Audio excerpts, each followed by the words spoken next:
Premed Office Hours, episode 214. James Hartley, I'm so sorry we are starting late. We are here having some technical difficulties. My audio did not want to work, but here we are. And even when we don't have technical difficulties, sometimes we start late because that's just who we are. We are keeping here us honest. we're here for almost a full hour of free pre-med advising. If you don't like it, we'll get your money back. Just email don'tcare@mapped.com. Welcome. My name is Ryan Gray, founder of Mapped and Medical School HQ. I have some podcasts. I've written some books, all of that good stuff. Go listen to the podcast. This week we have a great guest, Dr. Aniela Douglas. She's a dermatologist. She had to reapply to medical school. She had to take the MCAT 3 times, and now she's living her dream through residency and all of that good stuff. So, great guest on the podcast this week. We also have Courtney Lewis, former director of admissions at Burrell College of Osteopathic Medicine, miracle worker. You just helped a student get in their 4th application cycle, if I remember correctly. Yeah, and he has really good stats. He was just kind of going about it the wrong way. Just took a little bit of fit and finish work, and I'm really happy for him that he's getting in. He's going to be a doctor no matter what, and he's got 6 more interviews coming up. So I'm really happy for him. My snarky attitude when people post on social media, I'm going to be a doctor, they got into med school. I'm like, whoa, wait a minute. You're going to be a medical student. You still have a long way to go until you're a doctor. It's true. But I always find it funny. Then I'm like, oh, I won't be mean. Yeah, I know. He's at least going through orientation somewhere, okay? He's getting a white coat. He's getting a white coat. It's all you need these days, apparently. Just a white coat, a couple social media pictures. You can practice medicine wherever you want. Oh my goodness. Also with us, the fabulous Dr. Christine Crispin, former director of admissions at UC Irvine. You were an AdCom member. You were director of curriculum or something, if I remember correctly. Some fancy title at CACMed. I know how hard it is to get through to get to the doctor part. I was director of curriculum. I was director of assessment. So I was the person that got to test them. And then I was so lucky to say, I regret to inform you, you failed. That was my job. Yeah. Dream crushing, both of us for years. Just 4 years. I mean, I did it in admissions and in med school, though. I'm like a twofer. Yeah. You thought you had it easy. You got in, but guess who's back? Yep. Oh my gosh. It happens pretty quickly too. They start giving you glares after about 2-3 weeks after orientation. When they're crawling out of their study rooms, you start getting like those eye daggers of like, why'd you do this to me? I used to actually tell them in orientation, I'm the person you never want to hear from this point forward. Because the only time I would email them is to tell them they failed. Yeah. That's rough. Talk about that for a second, Christine, because I think a lot of students, they're very obviously very afraid of that. Getting to medical school, getting into debt, and then failing out of med school. And my general response to that is, med school's jobs is to keep you in med school, to work with you, to figure out what's going on and help you. Can you talk about that for a little bit?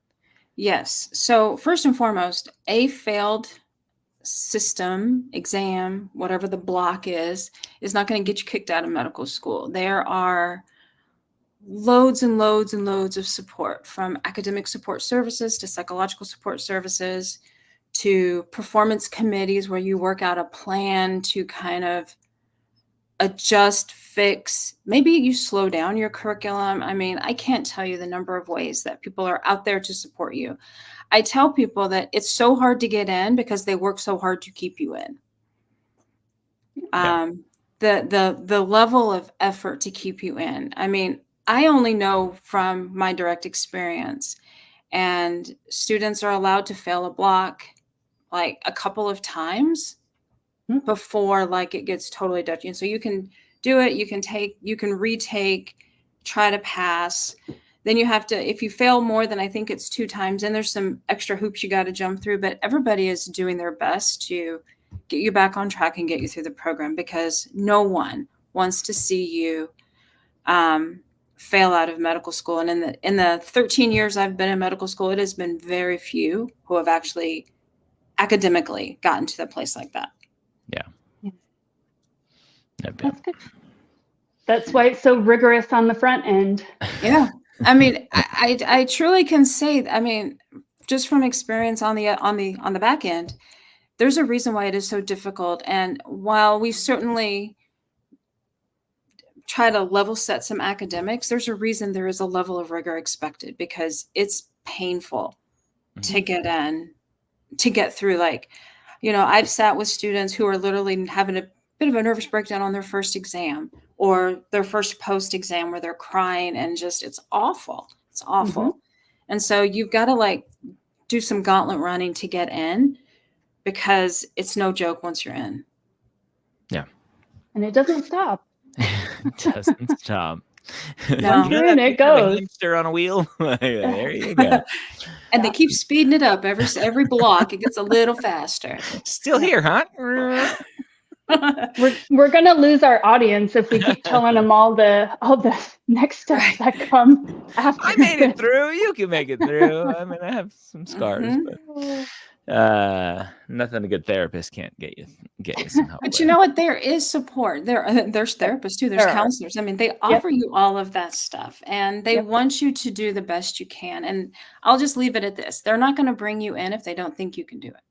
Yep. 100%. Everybody wins when people are happy, healthy, and thriving. That's the only way the system works, and we have some winners in it. That's true. Love it. All right, let's answer some questions. Burley Renee, how do medical schools regard a biochem course I've taken at another school online? I'll answer this one real quick, because biochem is always the one that comes up, because for some reason biochem isn't offered everywhere. And so there are schools that students are at. They're like, my school just doesn't offer biochem. And sometimes it's offered very little, very like one semester every year. And you're like, that doesn't work for me. So you're most likely find the MSAR is the end all be all for MD schools. Go check out the Choose DO Explorer for DO schools to see if they have any info there about online biochem courses. But big picture, you should be perfectly fine. I think there was something, and double check me, there was something random that, like, University of Florida is a big school that does online biochem, but the med school wouldn't accept online biochem. I was like, that's ironic. I was going to say, take as few science classes online as possible. Yeah. At all possible. Sure. You don't want to go that route. But honestly, when in doubt, just email the school that's got the requirement and say, hey, this is the school, the program, the course I'm planning to take. Will you accept it? Keep the email and go forth and do your course. Always double check. They're going to tell you if they're going to take it or not. Yeah.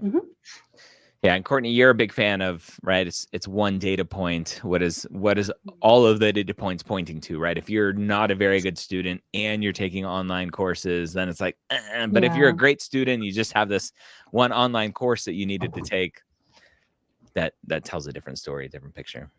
There's a lot of levels to this, but yes. Yep.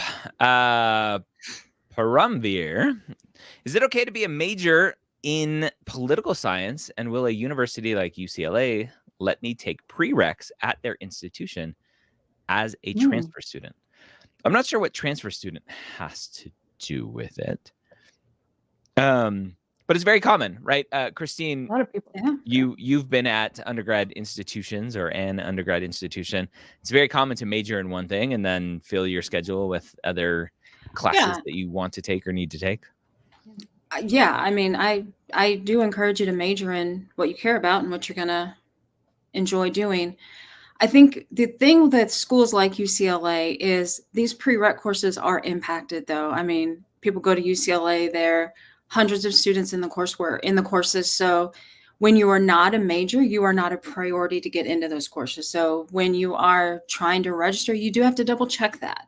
So I encourage you to major in what you want, but I also recognize that schools like UCLA, UC Irvine, they're impacted majors, and those courses are very busy, and it may be more difficult to get in because you're not the priority. So you just have to check. You have to ask them. Another thing that could be different between switching between institutions is semester hours versus quarter hours. And when you start messing with those numbers, it gets really hard to parse out if you have met minimum qualifications. So just be careful, or at least mindful of that, to make sure that you're meeting minimum requirements at the end of the day. Yep. For the med schools, not necessarily the institution, but the medical schools. Yep. Your qualifications reminds me of that awesome koala joke about not having the right qualifications. So many dad jokes this morning. Dad joke. So many. So many dad jokes. All right. Christine, our team is talking about that this morning in our team meeting. Students right now are in the freakout phase of the application process. Applications are mostly turned in. Secondaries are mostly turned in. Now students are just waiting. And unfortunately, there's not a lot of transparency in this process in terms of when schools are sending out interview invites, what percentage of interview invites have been sent out. I know University of Colorado here, where I think technically I'm still on faculty, although that'll I'll come off the faculty in the next year or two. Their medical school puts on their website, hey, like, this is how many interviews we've offered. This is how many seats we've accepted. So they're very public about it on their website, which is awesome. Nice. But unfortunately, not every school is like that. No. What advice do you have for students in this freak out phase? Oh, okay. Do not panic. It's hard to, and to get off all the blogs that are telling you, I got an interview. Sometimes this is the hardest part. So you have worked for the past 4 to 6 months just writing this application. You've spent however many years doing all the other stuff. Just enjoy the break you have from having to do something and sit back and relax. I had a student last year, and this is like my go-to conversation, who did not get any interviews until like December, January, and he ended up with like 6 acceptances. There's no rhyme and reason to how they read your application. As a person who used to read the application, it was like my Sunday afternoon, because I had to get it done because I didn't have time during the week. And so you're just in a queue on somebody's website waiting to be read. And it's a single-digit percentage of their job, and they're getting to you as quickly as they can. So just have a little bit of patience and don't overthink it and don't panic. Don't overthink, don't panic. That's the easiest thing to say. And I know. It's the hardest thing to do. What's up, I Brittany? like to remind them that they want admissions to be thorough in their review, which is going to take more time, right? You want them to actually read your application and spend more than 60 seconds going through everything that you took so long to kind of diligently put together. So that takes time. It takes resources, it takes people, it takes AdCom members, and when they can meet and when they can't, when we can host interviews, how many people show up on those interview days. There are so many things going on in the background that I know it's hard, but kind of be respectful of the process and keep yourself in a good mental headspace, because if something pops up and you've strung yourself out, that's not going to be good, and you won't have your best showing in an interview. So let the process roll for a little bit. We're in September. Early September. We're crossing into mid-September. So long. Yeah. We have so long left in the cycle, and so many other things going on in the background. Hurry up and wait is hard, but you are not in crisis mode right now. No. Relax. All right.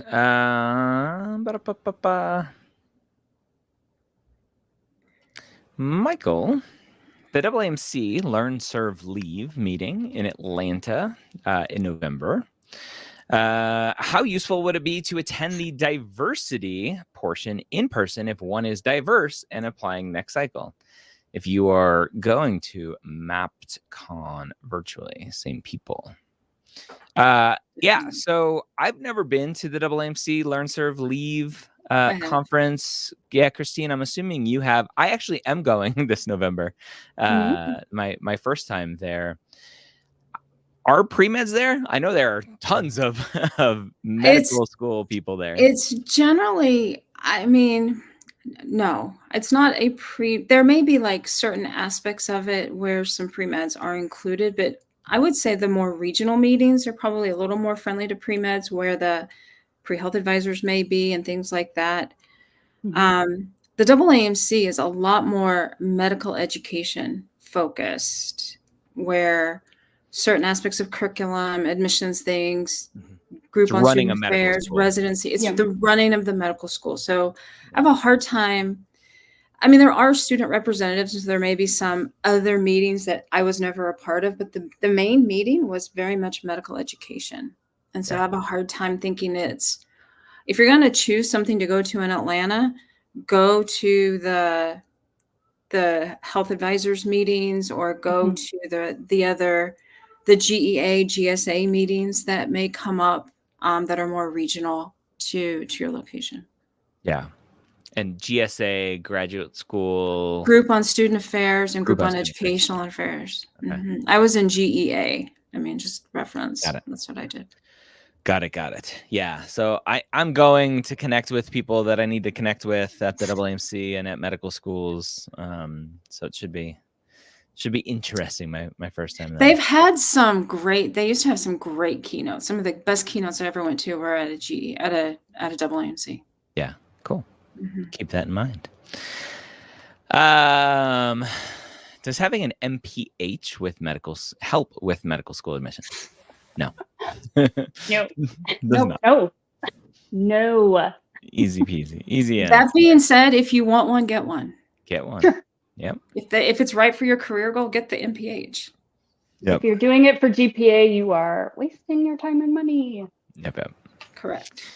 All right. D. Helene, accepted to my top choice DO school. Congrats. With multiple MD interviews in the works. Congrats. But the stigma of being a DO and the misconception of not being able to match into, quote, competitive specialties is driving me crazy. I love the philosophy and I love this school, but is there any reason to not choose DO? Is it true that DO schools don't have as many resources as MD, research connections, hospitals, etc.? And yes, I've been spending way too much time on Reddit and SEN trying to get answers. That's why I'm here. Courtney, as someone who has been in this process before, I have to throw it to you because you have seen your students match into these competitive specialties. I will say the NRMP, the people that run the match program, they just came out with their biannual I forget the exact name, but it's like they look deeper into the numbers of the match and have a little bit more data there. There are some specialties where, according to the data, it wouldn't make sense that DO students match that much less. Neurosurgery is always the standout one. Talk about this, Courtney. Yeah. So when it comes to picking between your schools, I think there are a lot of data points that are more important. But when you're looking at competitive specialties like neuroscience or neurosurgery, or plastics, you will see far less DO students matching into those programs. But you got to remember that a lot of those residency slots are also attached to the MD teaching hospitals, and those programs and pathways are well established. And so it's kind of hard to break into that, even if you're another MD school, right? There are some bureaucratic bits of this, if we kind of use that word.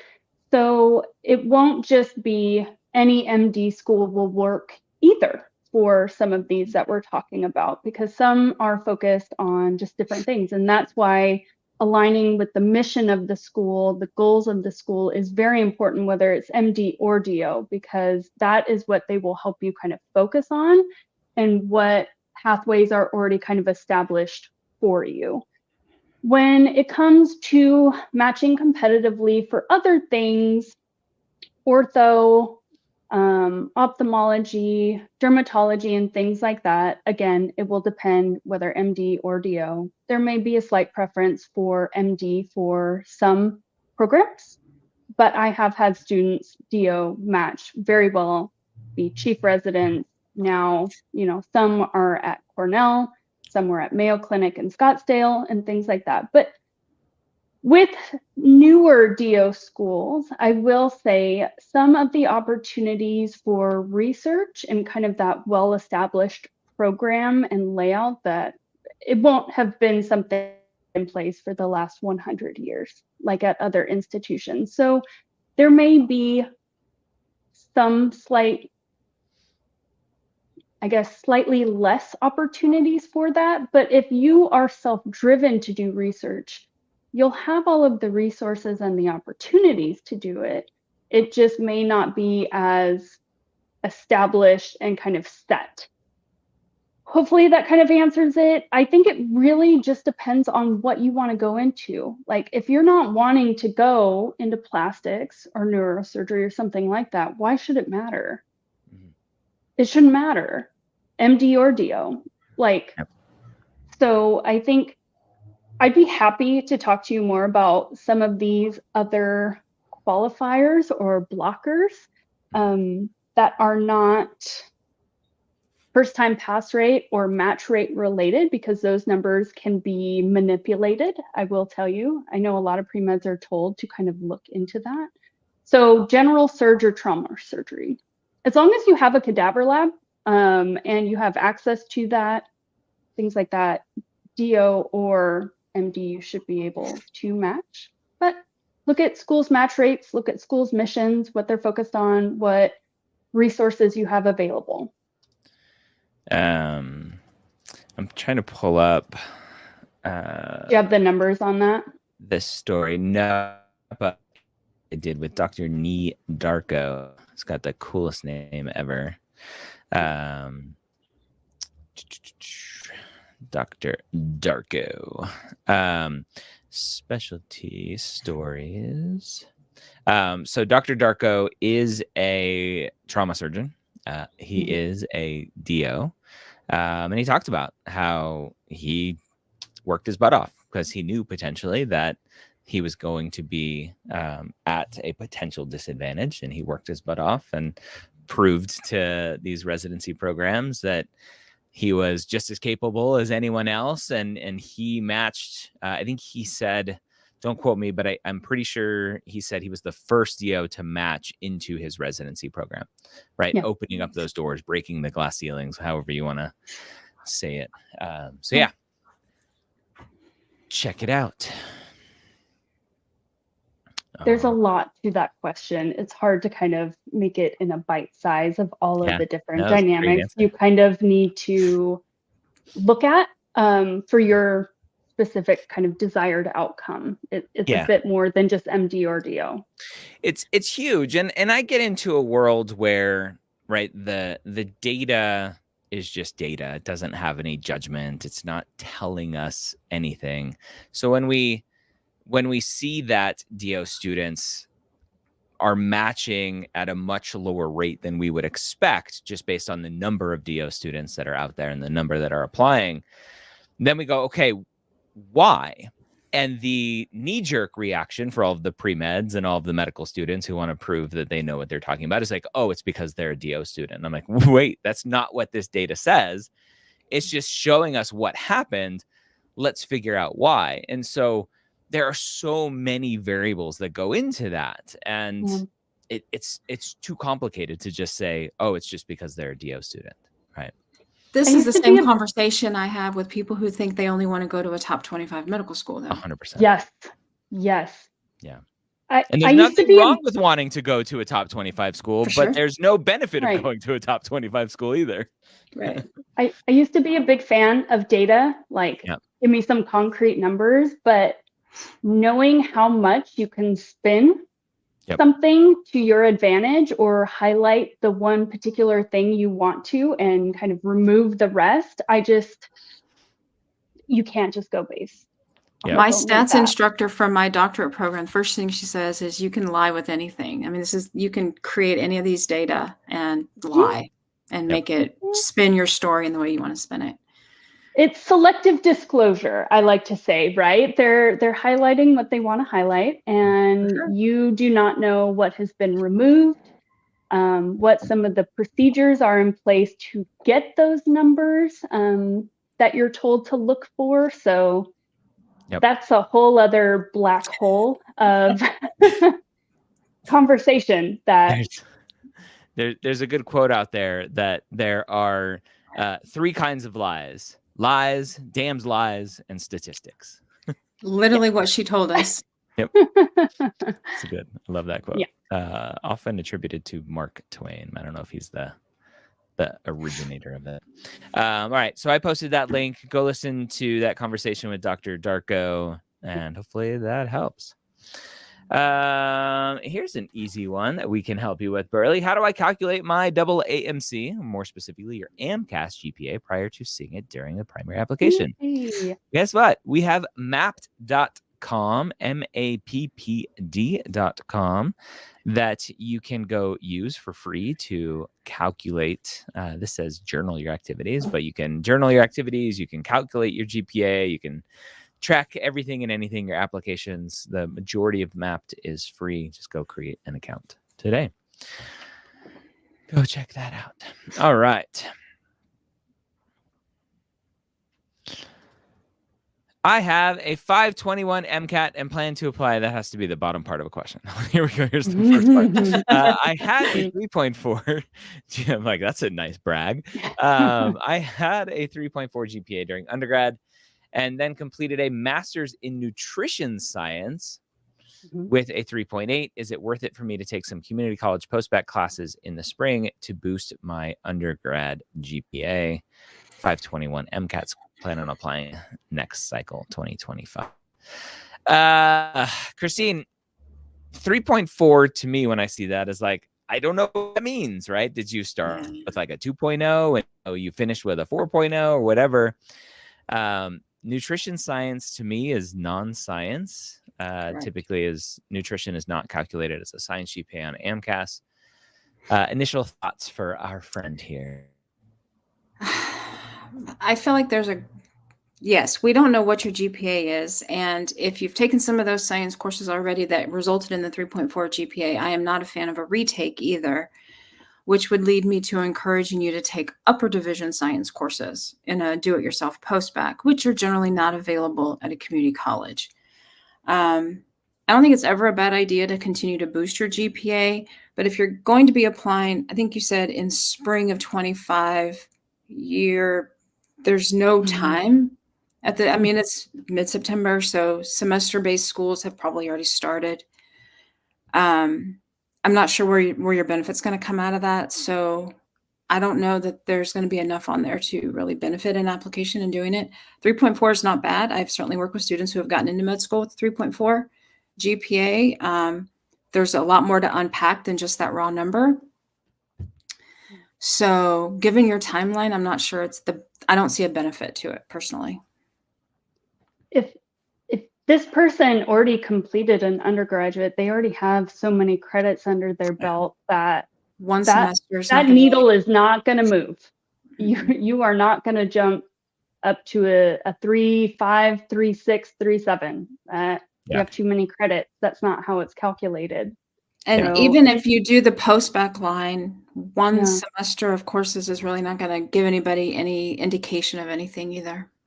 Well, and I think understanding the point of why you're doing it. It's not just to hit a number, it's to instill confidence in the outcome of your academic capabilities and your foundational understanding of the material. Going in and taking 2-3 undergraduate prerequisite courses at a community college just to get a number, you're missing the whole point. That is not going to achieve that goal. Yeah. How much would be needed? Like a full year of that potentially? Full time? Depends on the undergrad. Yeah, I mean, I think if you want it to count, I mean, if I look at it just from an AdCom member, I would say a full year is probably reasonable if you want it to have any significant meaning. But again, I don't know that a community college postbac. Now, if you needed prereqs, if you were coming to say, I have a 3.4 undergrad GPA in political science or whatever, and I need to get my science prereqs, can I take them at a community college? Yes. Mm-hmm. Absolutely. You can do that. If you're telling me you need GPA support, can I take a couple courses at a community college? I don't see a benefit to it. Right. And a full year for GPA enhancement is what I would, at minimum, was what I would recommend. Yep. Okay. Aligned. Good question. Nelson, non-traditional 68-year-old veteran here. Currently, I am a chemistry TA and volunteer at a soup kitchen. Professor tells me I have to do research, but with kids, I don't have the time. Will I be okay?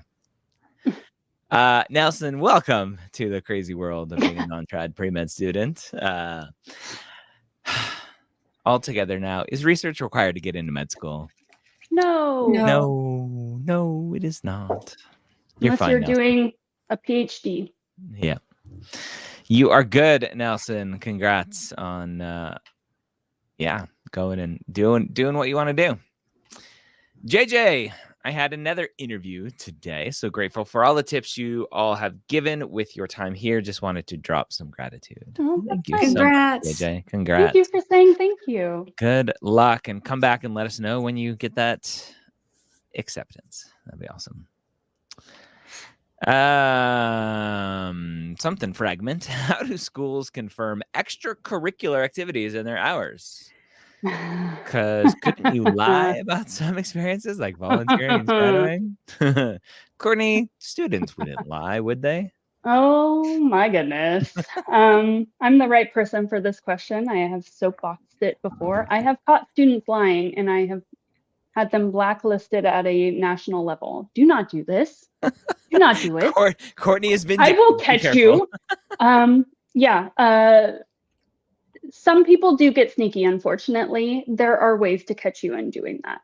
So try to be accurate. I know sometimes you can't get it down to the minute when you are reporting hours, but yes, that's why we ask for all of the contact information. So if something is not looking quite right, we can make contact. So, and I'd like to remind you, you are signing a document that is stating that you have acted with integrity and that the things that you are reporting are factual and accurate to the best of your knowledge.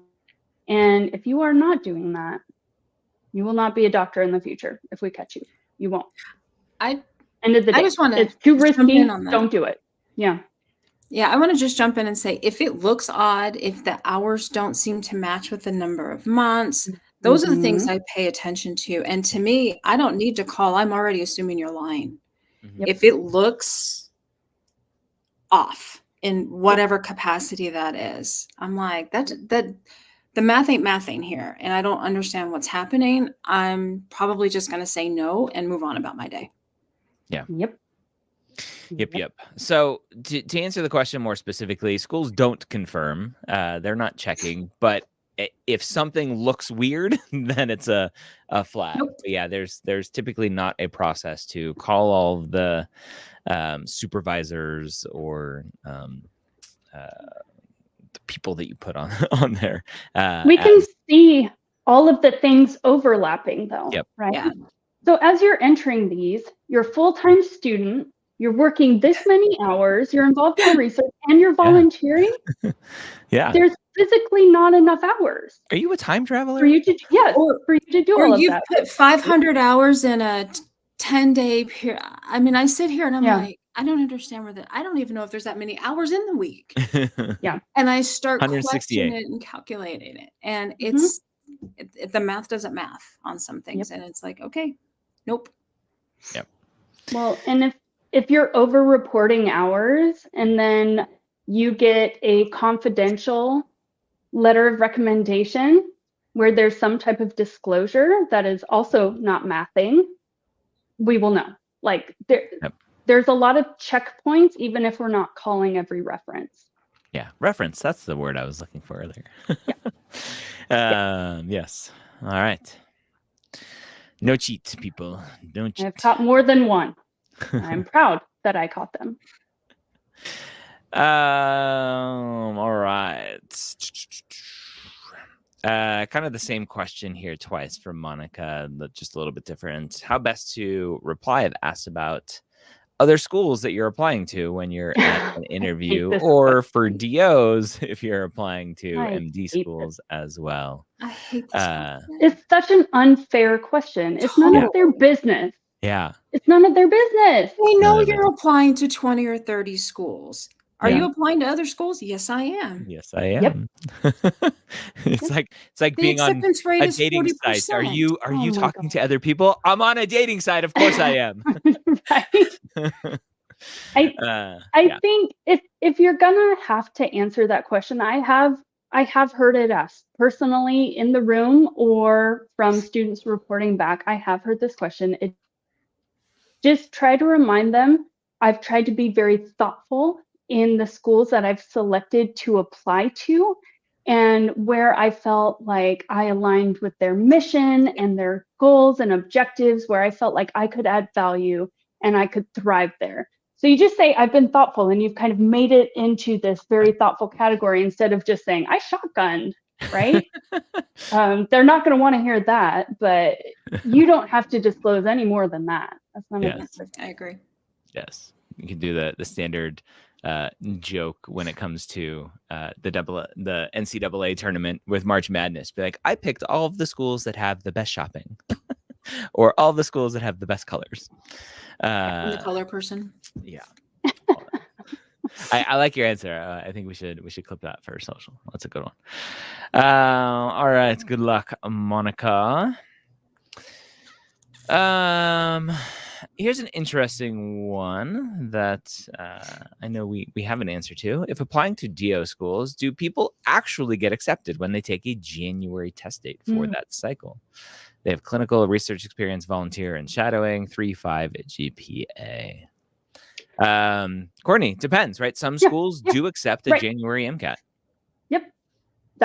It all comes down. It is school dependent, but I have seen it done. So if you go on the Choose DO Explorer and you look under kind of for best consideration, that's the labeling on the page. It will have that information, but some do, some don't.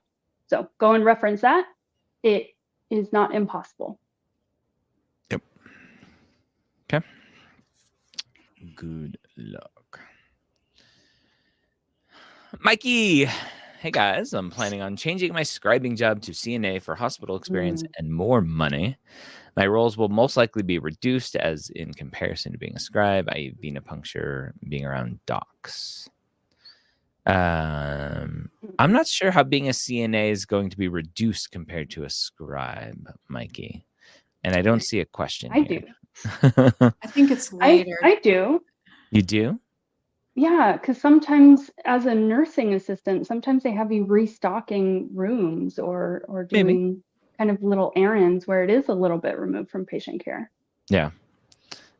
Mikey, I don't see your question. A little further down, it says, do you think admissions will consider this a red flag because of the reduced workload? I'm guessing. No, it has to be the same person. Not for that. Yeah, not for that. Go a couple down, Ryan. I don't know where it is. Anyway, or you can click on it if you want. I can certainly try. Hey. There it is. Good job. I don't think so.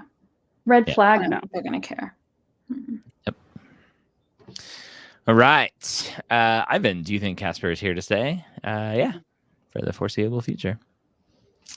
Is your medical school? We're not a medical school.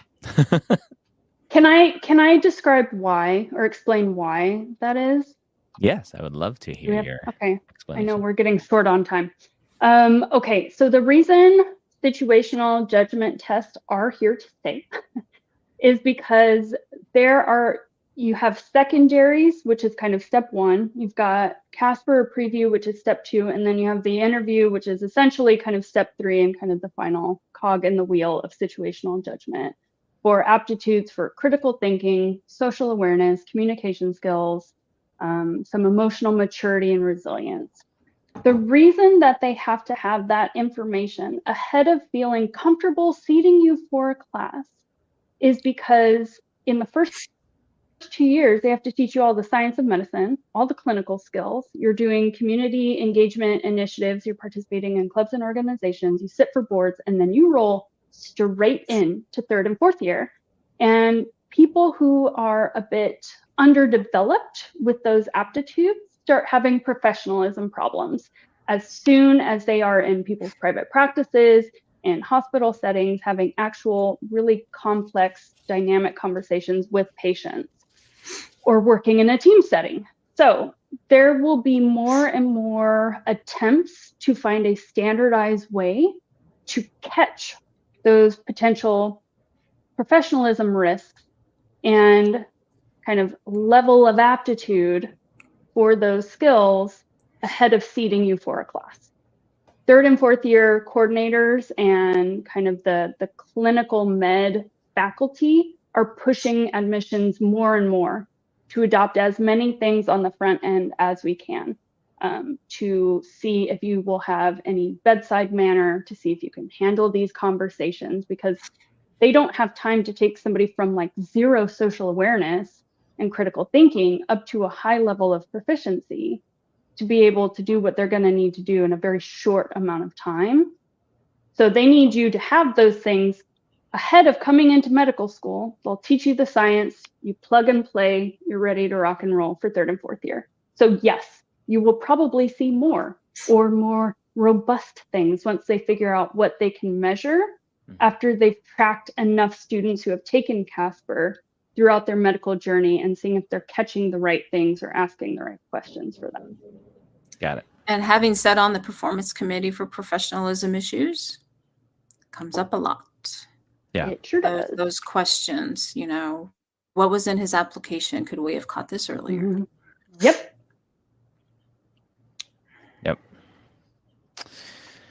Here's an interesting question.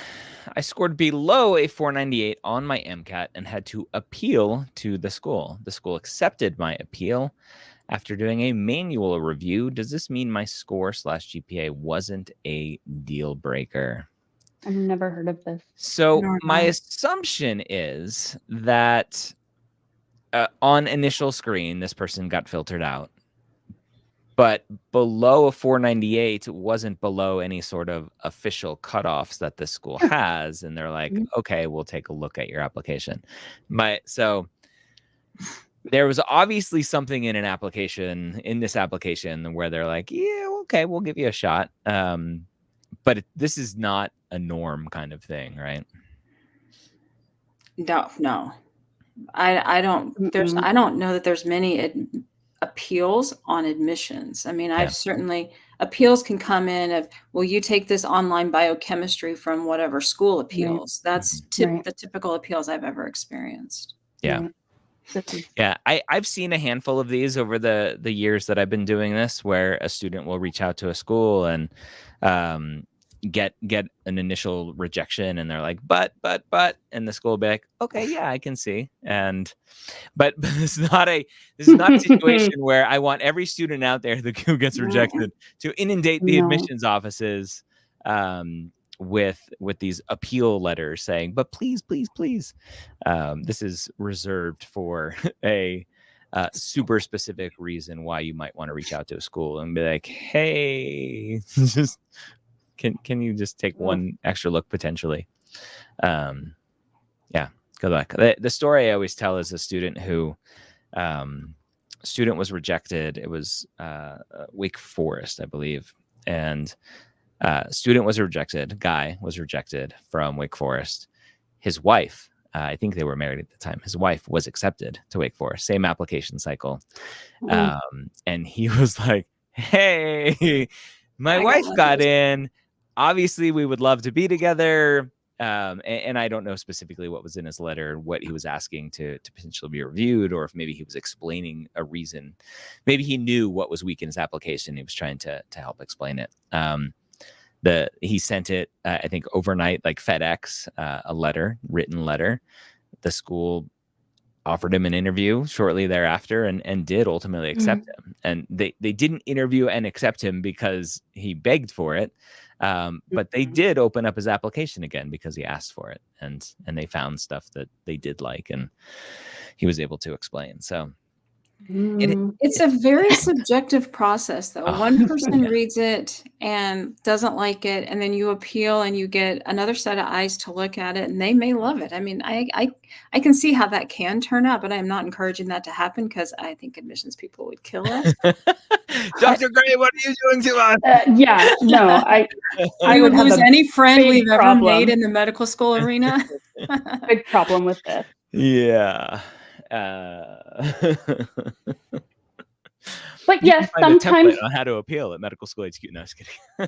Sometimes there are some internal automations that can kind of pool candidates a certain way because it is a running of a process.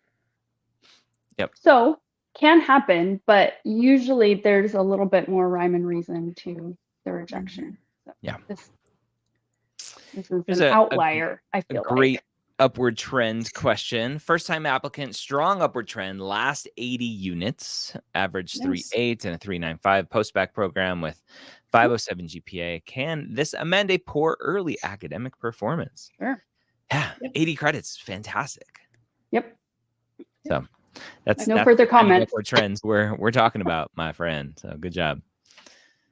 Great job. All right. Just a reminder, we come here every Wednesday, 1 p.m. Eastern, do free pre-med advising, answer your questions almost every single week. But Courtney, Christine also do one-on-one advising, mock interview prep, essay editing, all that good stuff. So if you're looking for that, go over to medicalschoolhq.net. Use the promo code PMOH to save some money there. So go check that out. All right. Like to say, we have a pretty good track record for us all getting in MDDO and Texas students. Oh yeah. Pretty proud of our group.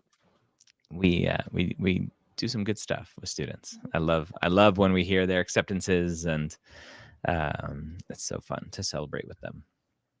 I'm still waiting on the invite to a white coat ceremony. I haven't. I've been invited actually, but I couldn't go to one. But oh, there you go. I've gotten to go post, like when I've left working with some of my former post-bac students, and I have a letter that's probably still buried in my email from one that just was extraordinarily touching. It's an experience. That's awesome. Yeah. Paper beats rock. I have a 509 MCAT, 128, 123, 131, 127. So just for students who aren't aware, if there are any parents here, what this means. So when students write this out, it's typically in the format of the order of sections for the MCAT. So Chem Phys comes first, then Cars, then Biochem, then Psych Soc. And that second number is almost exclusively the one that takes number. A hit. Yeah. So that Cars section. Yeah. Applied the cycle, have not heard anything. I'm not sure if I should restudy for the MCAT right now if I don't get in this cycle or wait till later. 123 could be a deal breaker for some schools. It's not a deal breaker for every school. It's again one of those fun it depends questions. I know Emory very specifically says anything less than a 124 in a subsection is considered non-competitive, which to me that language means we won't accept you. Thoughts, friends? Potentially, but yeah. I think you can certainly put it on your back burner. Again, assuming everything else in your application is solid. Right. You know, when the dates open in October, you might get on a calendar just to see what happens if by the time, you know, you're ready to go in the next cycle. But I have a student this cycle who has, I think, a 123 in Cars, and he has a couple interviews already. So it's so hard to know. Yeah. I've seen 121s getting in. It's possible. It just depends on the schools you're applying to. You should meet with one of us because there is maybe something in your essays or your Yeah, there's secondaries so many other things. that will have a lot of sway. Yeah. And unfortunately, this is where Reddit and Student Doctor Network, I think, perpetuate this Do the most this damage. myth of, oh, like it's because your car score. But like, did you look at the essays? Like, do you know? And so the 123 may not be the deal breaker at all. You just may have written a terrible personal statement, and we don't know. I had a conversation with a person recently, and the student had a fairly strong academic profile, but a very badly written application. And as I was having the conversation, I'm like, I can tell you exactly why you didn't. There were no hits. Yeah. And I laid it out, and they tried every other way. Well, I'm going to take a master's degree. Yeah, you don't need a master's degree. Don't need it. I'm going to retake the MCAT. You don't need another MCAT. And I mean, this was like a circular conversation. It's not always the scores. Yeah. Yep. But those are the least vulnerable things to approach, right? And let me just throw some money at it. Let me put some more time and effort into it versus, oh, I need to do some soul searching and actually think about me in this process. So, I specifically said, does this person want to go to medical school? Because everything I'm reading screams very loud and clear they do not. Yeah. Yeah. Ruh-roh. Back to the student who appealed to the school. They sent a secondary after the appeal, and apparently the school is very open about submitting appeals. So, Kenya, I would love to know what school this is. Yeah, if you can either email me if you're not, if you're worried about putting out the name of the school here. That'd be good to know what school, because I'd love to see the language that they use there. All right, Diego. I got a 509, sitting at 6 interviews right now with 2 acceptances. Your score should be good enough. Congrats, Diego. Congrats, Diego. It's awesome. All right, friends. I think we have come to the close of another fantastic Premed office hours. Again, we are here almost every single Wednesday at 1 p.m. Eastern to answer your questions. If you have follow-up questions for Dr. Christine Crispin or Courtney Lewis, we'll give her the honorary doctorate degree from MAPT University. Then you can go work with them directly, medicalschoolhq.net. Go sign up for a 30-minute session or a 60-minute session or some essay help or interview prep or whatever you guys need. We're here, and that's what supports us to do all of the free stuff that we do, with more coming. So stay tuned for that. I hope you all have a wonderful week. Courtney, Christine, thank you.